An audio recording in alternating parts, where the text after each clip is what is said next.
تقریب حضور سے صحابہ سے ثابت ہے ضرور کرو ضرور کرو ضرور کرو، عضوا علیہا بالنواجذ، اپنے دانتوں سے پکڑ لو اس کو۔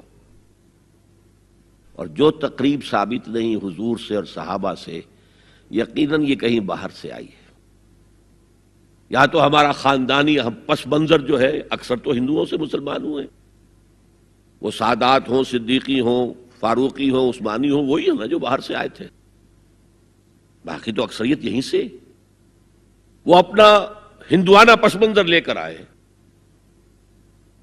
تو جس کا ثبوت صحابہ کے دور میں نہیں، وہ یقیناً باہر سے آئی ہوئی چیز ہے، اس میں پھر سادگی نہیں، اس میں کمی نہیں، جڑ سے کاٹو اس کو۔ اس بنیاد پر ہم نے 5 فیصلے کیے، ذرا سن لیجئے آپ بھی، اگر آپ کوئی سوشل ورک کرنا چاہیں اس کو عام کریں۔ نمبر 1، نکاح مسجد میں۔ حدیث موجود ہے، ترمذی شریف کی روایت، اعلنوا ھذا النکاح واجعلوہ فی المساجد، نکاح کا اعلان عام کیا کرو، مسجدوں میں منعقد کیا کرو۔ میں حیران ہوتا ہوں کیوں نہیں علماء کرام نے اس کی طرف توجہ دلائی۔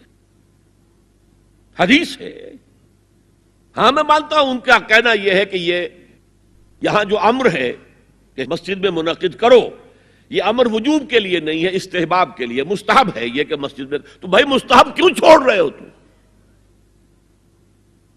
وہ اس لیے چھوڑنا پڑتا ہے، مولوی بیچارے کی حیثیت ہے ہی نہیں معاشرے میں کہ وہ کہے جناب یہاں آئیے میرے پاس، میں نہیں آؤں گا آپ کے گھر نکاح پڑھانے کے لیے۔ وہ اپنا رجسٹر بغل میں دبائے بیٹھا سوکھتا رہتا ہے۔ وہ تو آنی تھی بارات عصر کے وقت، مغرب بھی جا رہی ہے، آئی ہی نہیں، وہ بیٹھا غریب۔ پہلے 20-30 روپے ملتے تھے، اب 200 300 400 ملتے ہیں، اور کیا ہے۔ میں نے انہیں یاد دلایا دیکھو شرم کرو، عیسائیوں نے آج تک اپنے چرچ کی اور اپنے پادری کی عزت یہ رکھی ہے کہ شہزادے اور شہزادی کی شادی ہوگی وہ بھی پادری چرچ میں آئیں گے۔ شہزادے کی شادی ہو رہی ہے تو جو ان کی پارلیمنٹ کے ساتھ ہے چرچ، وہاں شادی ہوگی، وہاں پردہ نہیں ہے، لڑکا لڑکی دونوں آمنے سامنے کھڑے ہو کر قول و قرار کریں گے۔ ہمارے ہاں پردہ ہے تو اس لیے لڑکی کے گھر بھی جائیں گے تو لڑکی تو محفل میں نہیں آئے گی، لڑکی کا ایک وکیل ہوگا، وہ وکیل اجازت لے کر آئے گا، 2 اس کے گواہ ہوں گے، اس کے سامنے اجازت لی گئی، پھر وہ نکاح خواہ کو اجازت دیں گے، وہ نکاح پڑھا دیں گے۔ پہلی بات یہ ہو گئی کہ نکاح مسجد میں۔ نمبر 2، نکاح کے موقع پر کوئی دعوت طعام نہیں، کوئی ثابت نہیں۔ دعوت طعام صرف ایک ہے، وہ ولیمہ ہے، اور اس قدر معقول بات ہے، سب باپ اپنے سینوں پر ہاتھ رکھ کر سوچیں اور میری بات سنیں، کیا بیٹی کو گھر سے رخصت کرنے کا وقت جو ہے وہ خوشی کا وقت ہوتا ہے؟ جب بیٹی گھر سے جا رہی ہو، کوئی جانور بھی آپ قربانی کے لیے، کوئی مینڈھا کو بکرا لے آئیں 8-10 دن پہلے اور بچے مانوس ہو جائیں تو وہ جب آپ ذبح کرتے ہیں تو پچھاڑے کھاتے ہیں کہ نہیں بچے؟ اور یہ لخت جگر ہے، نور چشم ہے، 18 20 22 برس گھر میں رہی ہے، وہ جا رہی ہے، خوشی نہیں ہے وہاں، صرف یہ ہوتا ہے اے سائی آف ریلیف کہ ایک ذمہ داری کا بوجھ تھا، اللہ نے آج پورا کرا دیا، اتروا دیا بوجھ۔ پھر بھی اندیشہ ہوتا ہے، پتہ نہیں مزاج ملے نہ ملے، نئے ماحول میں جا رہی ہے، وہاں جا کر ایڈجسٹ ہو یا نہ ہو، اندیشے پھر بھی ہوتے ہیں ذہن کے اندر۔ تو ان سے مرغ پلاؤ کھانا اور متنجن کھانا کوئی معقول بات نہیں ہے۔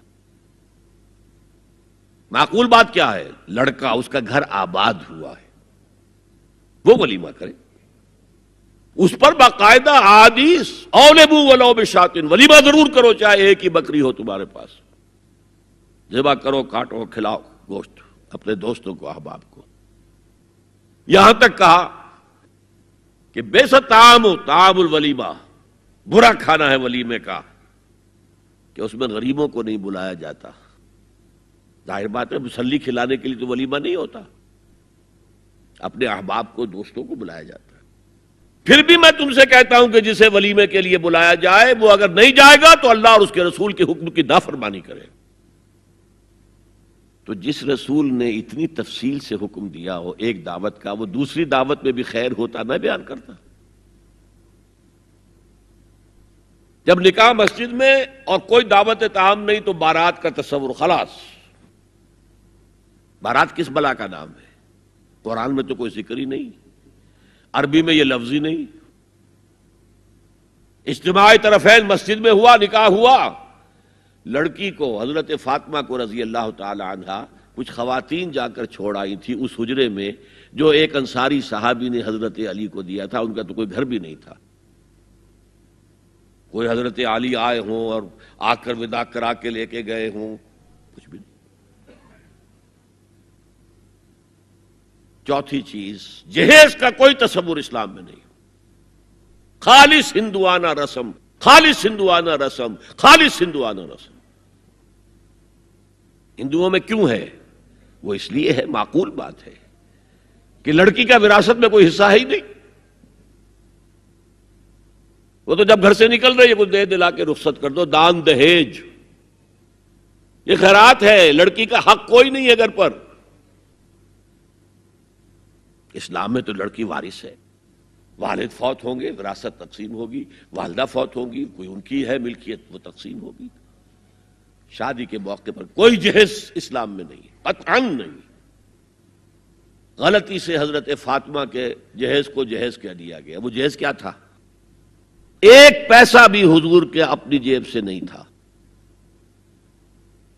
اس شادی میں خاص بات کیا تھی کہ دولہا کے ولی بھی حضور ہی ہے. اور کون ہے؟ علی کا کون تھا مدینے میں؟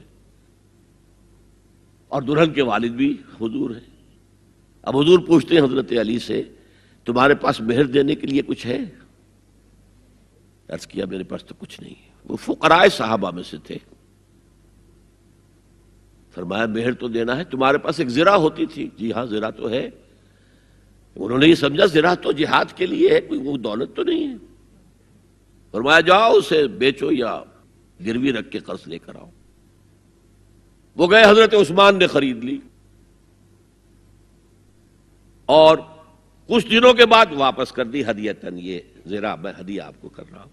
اس وقت اگر کہتے چھوڑو علی، کہاں تو لو میں پیسے دے دیتا ہوں تمہیں، تو ان کی طبیعت پر بار ہوتا. اس پیسے سے حضور نے کچھ پیسے گھر بھیجے اندر، دلہن کو ذرا تیار کر دو.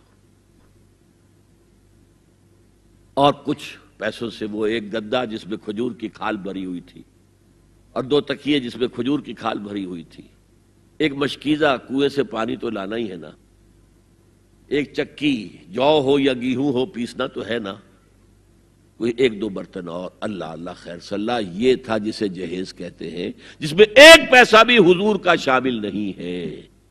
وہ حضرت فاطمہ کا مہر تھا جسے بنایا گیا.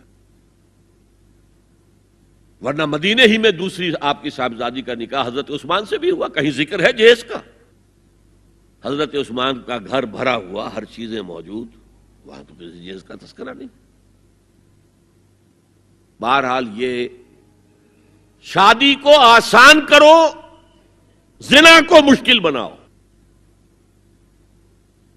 یہاں شادی کے لیے 9 من تیل ہوگا تو رادھا ناچے گی، ورنہ یہ کہ بڑی ہو رہی ہے، عمر ہو رہی ہے، سب کچھ ہو رہا ہے، لیکن کچھ تقاضے تو ہے نا، آخر کچھ تو کرنا ہوتا ہے نا، آخر کچھ نہ کچھ لوگوں کو تو کھانا کھلانا ہی ہوتا ہے نا. بارات تو آخر آئے گی ہی نا، کچھ نہ کچھ تو دینا ہی ہوگا. کچھ جوڑے کپڑے، کچھ. یہ اسلام کا فلسفہ جو میں نے 4-5 باتیں آپ کو بتا، فلسفہ یہ ہے کہ لڑکی کے باپ پر ایک پیسے کا بوجھ نہیں.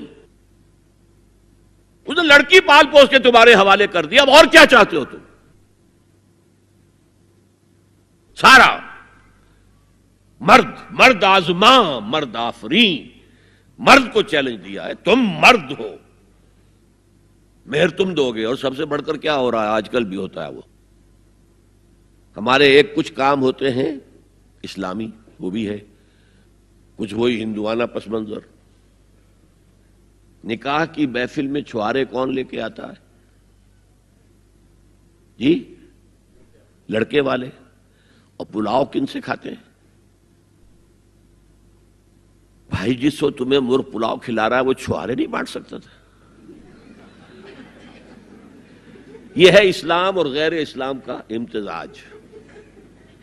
چھوارے لڑکے والے لے کر آئیں گے اور پھر دعوت اڑائیں گے لڑکی والوں کی طرف.